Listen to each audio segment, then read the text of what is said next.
start the Atlas Lumberyard and Office Building build. Now, somebody told me that this is an old kit. I'm going to blame Heath. My air compressor decides to kick on. I am definitely going to try to airbrush this unit. So, as you can see, I have my airbrush out. And I'm going to practice a little bit. I made me a makeshift little paint booth, if you want to call it that. And we're going to go from there. All right. All right. Nope, your camera is not out of adjustment. That's just some of my practice strokes with the airbrush. As you can see, some went well, some didn't. But anyhow, there's my first attempt. This was just the base. All right, which I did two different colors. This is a, let's see, that the outside, I have it here, where to go, is this stuff right here.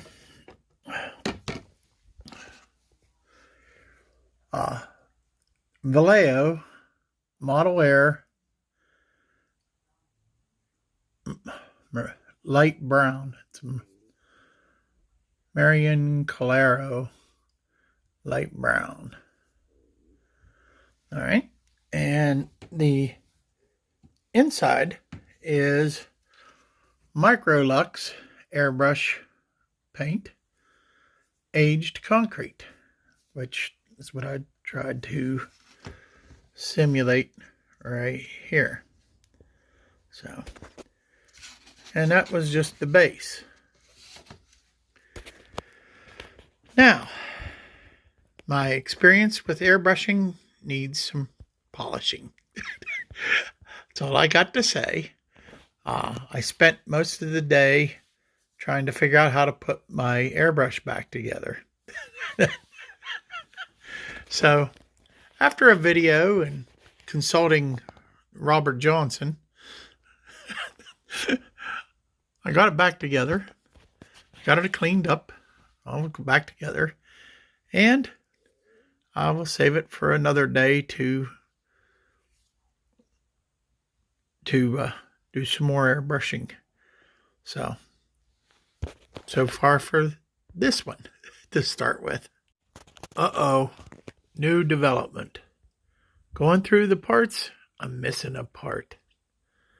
That's not good. This bag was sealed when I just opened it up. So there's a part missing. It is the part that goes right here. It's just a little wall like this one, only it's a little longer, that's all.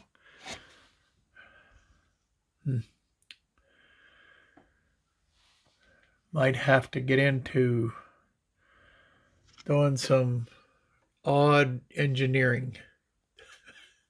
That's the only thing I can say. Oh boy. Back when I tell you what I figured out. Okay, I'm back. I came up with my solution here to the problem. What I did is I got a piece of styrene. By the way, this is the part that I'm missing here. I don't know if you can see it here. This one right here, number 24. Okay. So what I decided to do is I cut me a piece of styrene that size. It might not be perfect.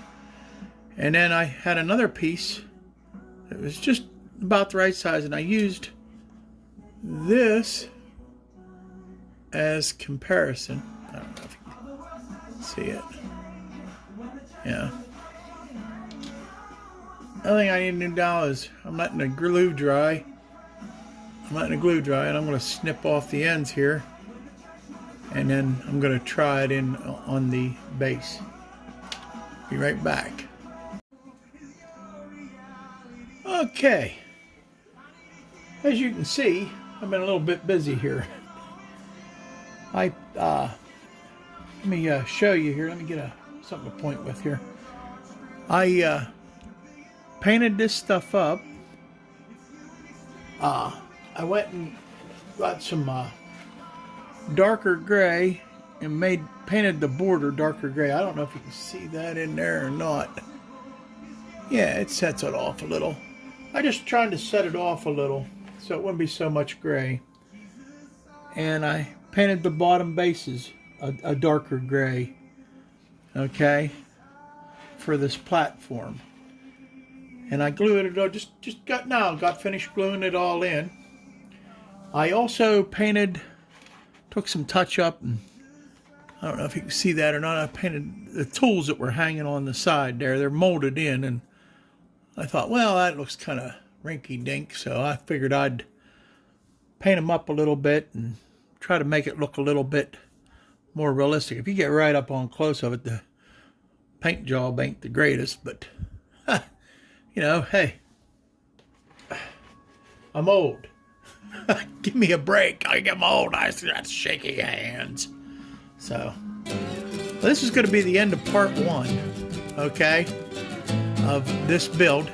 Stay tuned for part 2. Will be coming soon as I build it. So take care. God bless, and I'll see you in part 2 coming soon.